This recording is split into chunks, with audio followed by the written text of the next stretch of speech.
Ndị be anyị ekenere m unu. Asị m ka nke e chiri ya zelu. Asị m unu ụtụtụ ọma, ehihie ọma, mgbede ọma, site n'ebe isi wee na-esore anyị n'ụbọchị nke taa na Eastern News 24.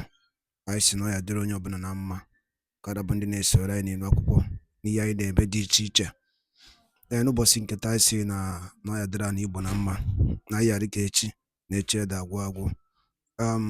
Ife anyị na-akpọ ya bụ ife wetara n'ụbọchị nke taa bụ ife anyị na-akpọ ya bụ morning tea n'ilu akwụkwọ. Ihe a bụ gbasịta maka ya bụ ihe na-eme na obodo anyị nọ n'ime ya, ana gbasịta maka nwere onwe ndị Igbo na-azọ.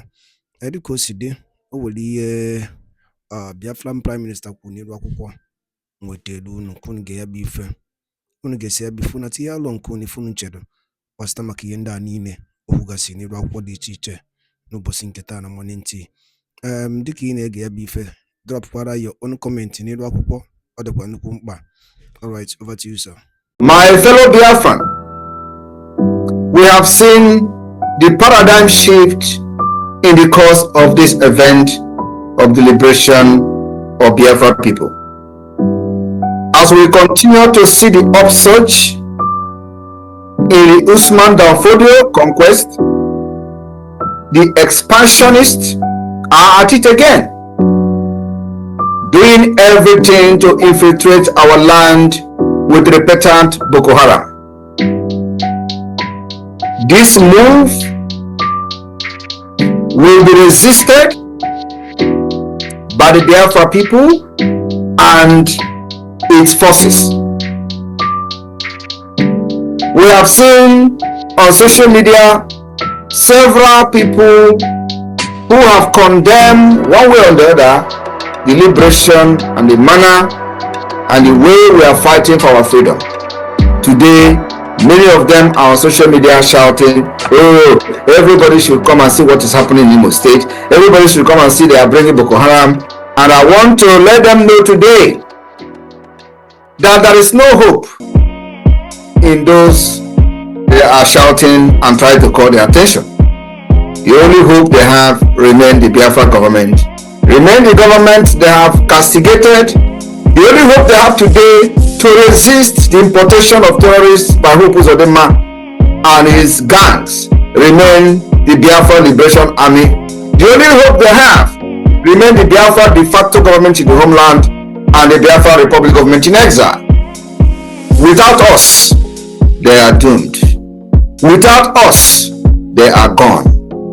And of course, we are not fighting for these few people. We have already secured 50 million votes. 50 good million. Therefore, people has given us the mandate when they have lost hope on Nigeria, and they say the Biafra government led by myself, Honorable Simon Ekpa, go and fight for us and make sure that our land is safe, secure for our children and women. And that's exactly what the Biafra government is doing today. I have watched many of them shouting on top of their voice, trying to create awareness, and of course, nobody will listen to them. We remain the only hope that you have. You know this at this point, and if you don't know, you are going to know later.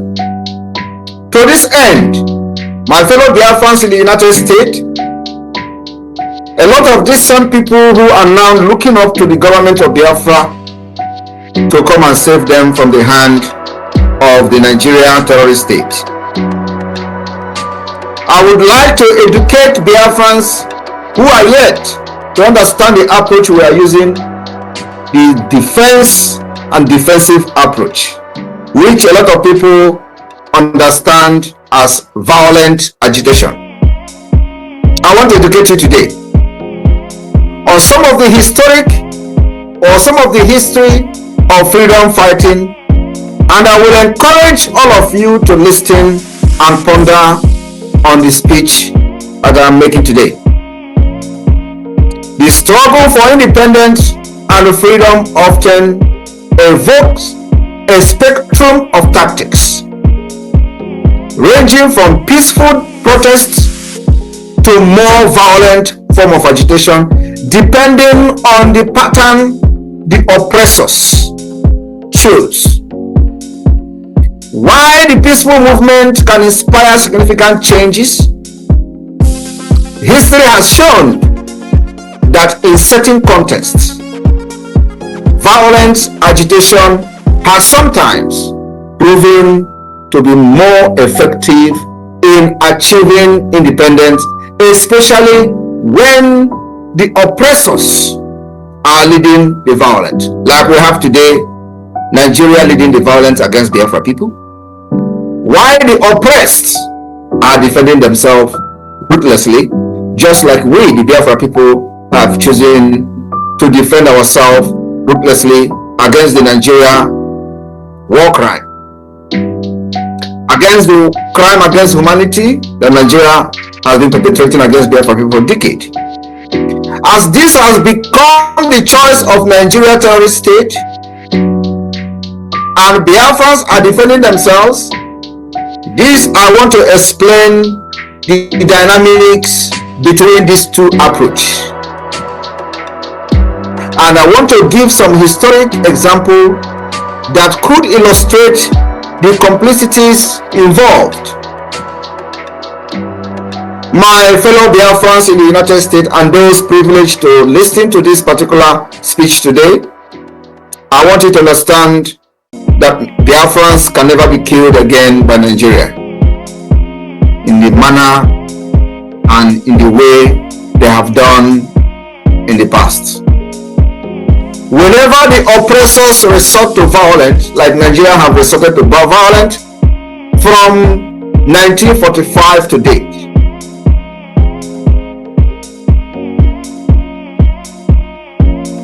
I want you to understand,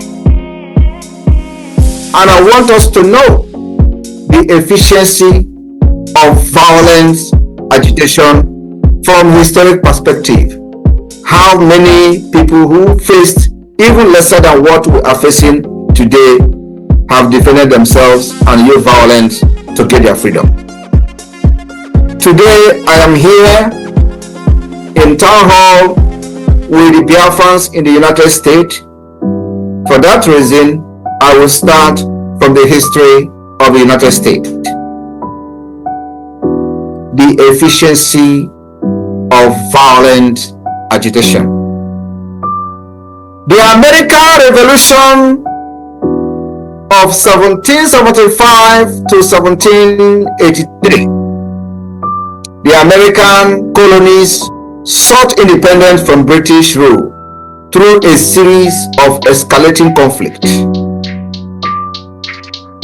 Initially, protests like the Boston Tea Party demonstrated the resistance to the British policy, the same British we are trying, even though they claim we have independence under Nigeria. It is never a reality. However, as tensions escalated, armed conflict became inevitable in America. The Revolutionary War ultimately culminated in independence, illustrating how violent struggle can serve as a catalyst for self-determination. The willingness to engage in welfare galvanized support and unified separate colonial factions, leading to the successful establishment of a new nation that all of you are today, and I am having a town hall meeting with you in the United States.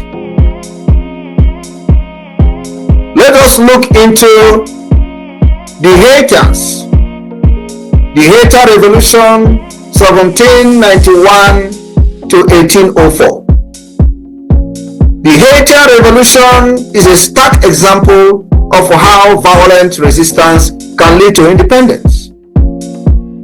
Enslaved Africans, Saint Dominic rose up against their French colonial masters in a brutal and protracted conflict, while other colonies were pursuing gradual reform. Haiti revolutionary leaders sought a two-front, emphasized armed rebellion as the means to achieve freedom.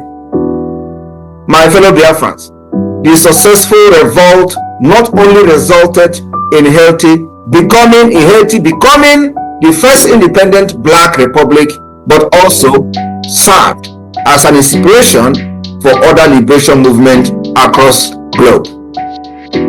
My fellow Biafrans, I want to take you also to Algeria. The Algeria War of Independence from 1954 to 1962. In Algeria, the struggle for independence from French colonial rule was marked by extreme violence.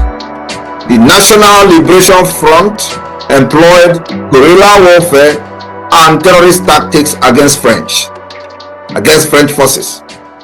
Despite the significant international condemnation and the harsh reprisal,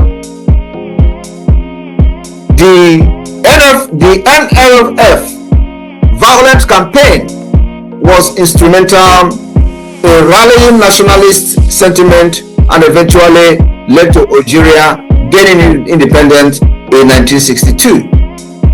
The intensity of the conflict highlighted the frustration of colonized people and ultimately prompted a re-evaluation of the colonial policies by the French government.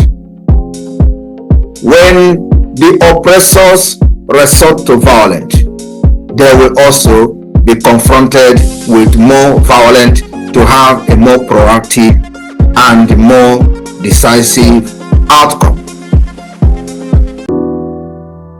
The Irish War of Independence from 1919 to 1921, following centuries of British rule, the same British.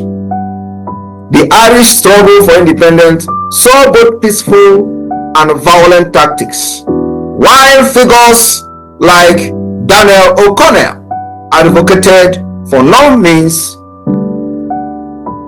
violence means. The Irish Republican Army employed armed rebellion as a primary strategy. The conflict escalated with ambushes and retaliatory violence, ultimately leading to the Anglo-Irish Treaty and the establishment of the Irish Free State in 1922. The combination of violent and political pressure was crucial in achieving a concession from the British government. At this juncture, ask those idiots who call themselves Biafra agitators, why are they interfering in the self-defense that they could not provide for Biafra people for decades? They are carrying flag all over the world. My fellow Biafrans in the United States, why these few examples I just gave to you today illustrate the effectiveness of violent agitation, it is also very essential to consider the context in which these struggles occurred. Factors such as colonial oppression.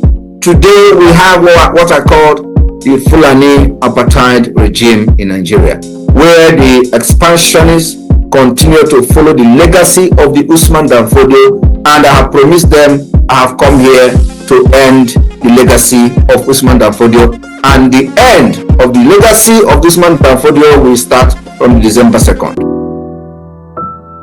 These factors such as colonial oppression, social injustice, and lack of responsive governance often participated the turn to violence.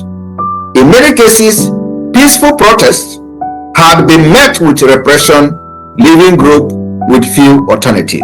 That particular one Biafra has witnessed for decades. Today, Biafra government, we are doing the talking. We are not only talking but doing it. The relationship between violent agitation and independence is complex sometimes and multi-faced. That's exactly why we adopted what I call the multi-dimensional approach. Anywhere you come, we are there. If you come with peace, we give peace to you. If you come with violence, we give violence to you. If If you come with diplomacy, we give diplomacy to you. If you come with political approach, we give political approach to you. If you say it is a political solution, we give political solution to you. While peaceful protests have historically played a significant role in social movement, Biafra has moved on from peaceful to a defensive with arms. Instances of violent resistance have sometimes proven more effective in achieving tangible outcomes. The example of the American Revolution, Haitian Revolution, Algerian War of Independence, and the Irish War of Independence, which and very soon Biafra will join among the history that has been made using a very strong armed resistance against a terrorist state like Nigeria. I want you to understand that peaceful efforts are stifled when a terrorist is in charge of government, or when the ulterior motive of the government is against the will of the people. Then the peaceful effort will always be stifled. The drive for freedom can lead groups to resort to armed struggle. Ours will never ever be different. Ultimately, the choice of tactics is shaped by the myriad factors, and each movement must navigate its own path towards self-determination. Today, as the government of Biafra, I am telling you, Biafra people, that we as a government, we are navigating our path toward our freedom and self-determination. Those Nigeria NJ distractors should understand that our arms are getting stronger every day, and we are getting more sophisticated. We'll never drop this arm until the flag of Biafra is hoisted without anybody interfering, and until the recognition of Biafra as an independent state, the arms will continue to get more sophisticated. Thank you very much. The support is needed as always, and get ready to be part of the history in Finland. Thank you very much.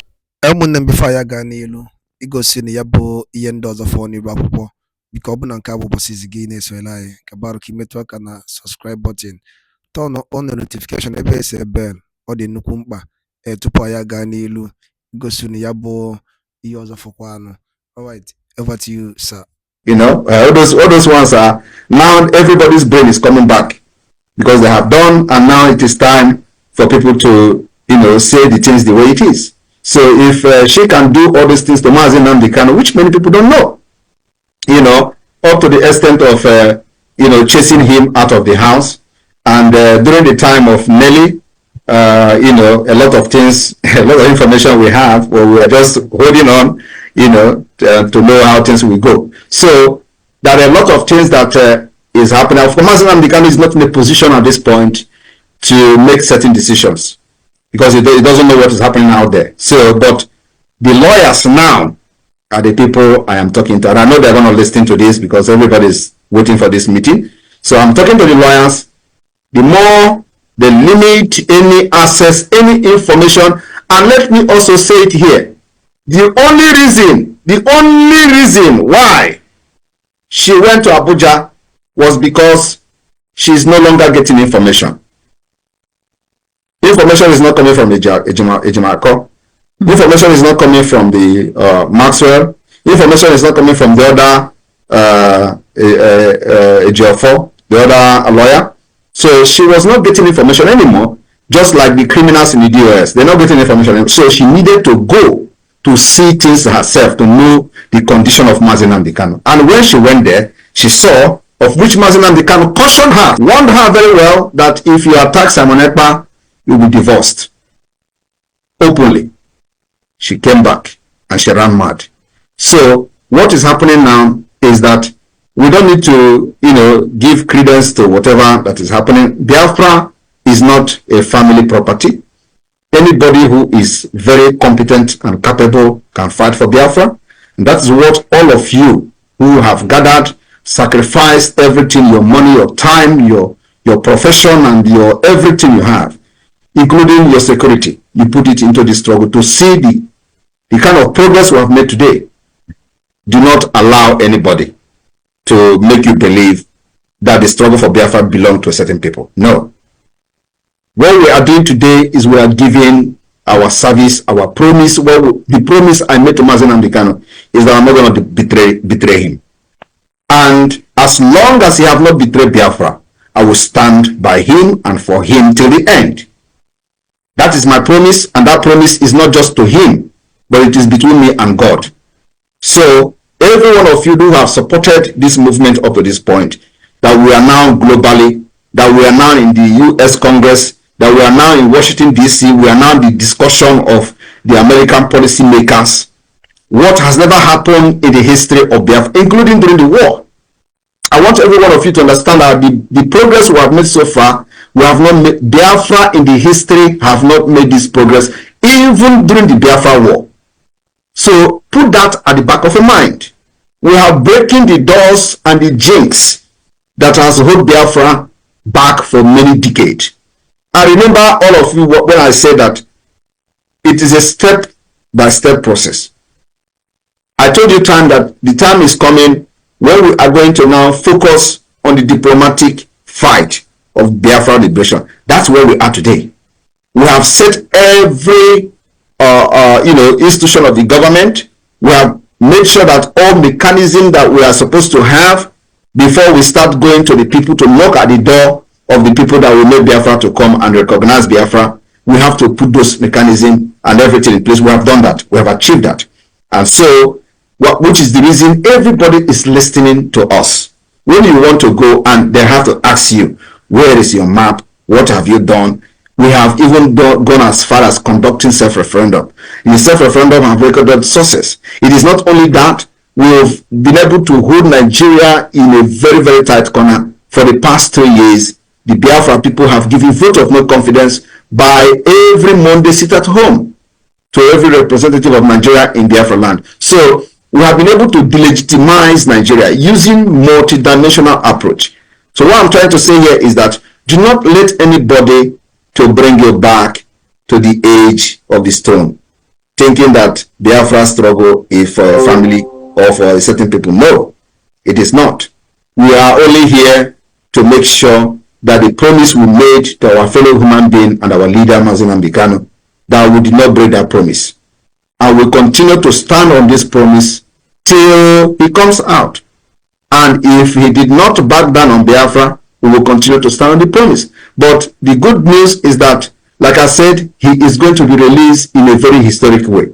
I want you to listen to what he said in the last court. He said the persecution of Ndi will end with him because he knows what is going on. He knows that the end has come. He knows that we are going to be the end of this whole thing. He knows that by the time we finish with Nigeria, we are going to hand over freedom to our new generation. And that is where the whole persecution of Ndi ends. So if you understand that word very well, when I told you I am going to take word, I take word inside the heart of Mazen Amdekano, that thing he said in court actually have, vindicated me, because it is in line with our thought, it is in line with everything we have said in this process of liberation. And of course, those who have been the criminals killing our people, he talked to them as well. You remember when our people were carried, when they pushed our commanders in healers, and they will drive them across Biafra land. They have killed this one, they have killed baby this, they have killed that. You remember how they have killed our people. So he was talking to the criminals who are making kidnappings and killing our people.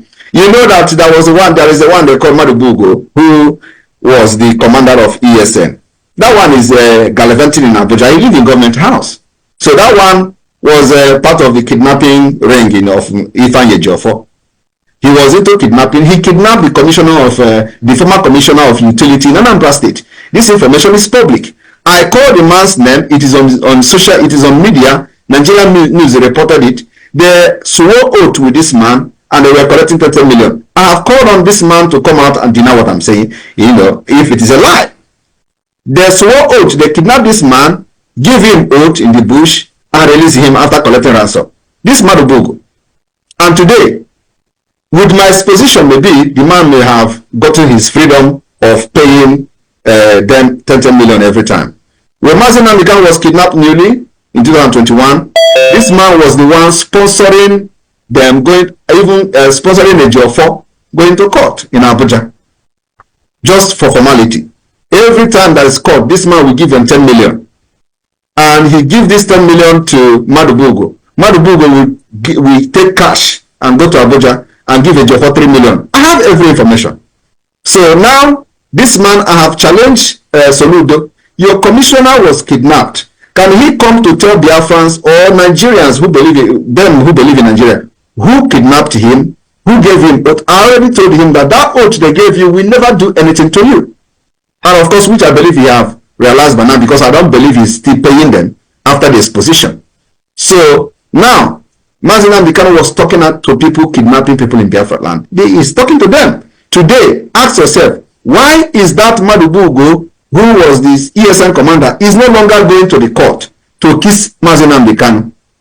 That is the question that everybody should be asking. They were the one who goes to the court to kiss Mazi Nnamdi Kanu. Why is he no longer going to the court? He was talking to those criminals. But you know what they do? They say, oh, he was talking to someone else. Is someone else a kidnapper? Fighting Nigeria government, Nigeria terrorist government, fighting the army who comes to kill our people, who killed the IPOB even when I was not in Biafra struggle. These are the people that our guns are against. And they know that very well. But because they have collected money thinking that will stop me, and they have not stopped me for the past 3 years. And here we are, surging ahead into the declaration of independence state of Biafra, the redeclaration and restoration of independence of that Biafra, and all of them are running mad. So my people in the cabinet, I want every one of you to just beat your chest, shake yourself, clap for yourself, because you have done something nobody else have done in Biafra struggle. You have made a history that nobody else has made. Today, because of you, we have scattered the entire United States Congress, and everybody is now posing with Biafra Charter. They now come to understand what is Biafra. They are interested in knowing more about Biafra, and many dignitaries are hopeful to embrace our convention in Finland, and that is going to be another history from this 29th of November to 10th of December 2024. We are going to make history and be part of this history. Do not let anybody distract you. No matter the propaganda on social media, it is going to increase. Do not let them distract you. Be focused and focused and focused. Thank you very much.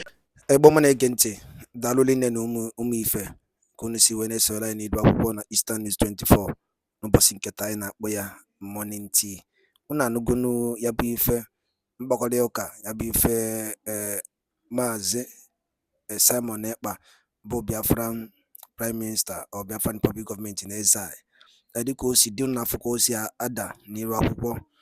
Gịnị ka ị nwere ikwu gbasara maka ya bụ ife ndị a niile kwugasị n'iru akwụkwọ dị iche iche dropụla ya on the comment section below. Ọzọ dịkwa ka ibe ya bụ ọ bụ na nke a bụ ụbọchị izizi gị na-esonyere anyị n'iru akwụkwọ, onye na-afụ ya bụ ihe onyonyo anyị kaba alụ ka ị like ya and turn on notification, share kwa ka o wetakwa ndị ọzọ ụmụnne anyị dị n'ebe dị iche iche aka. Daalụ nne na Igbo ọma na-ege ntị.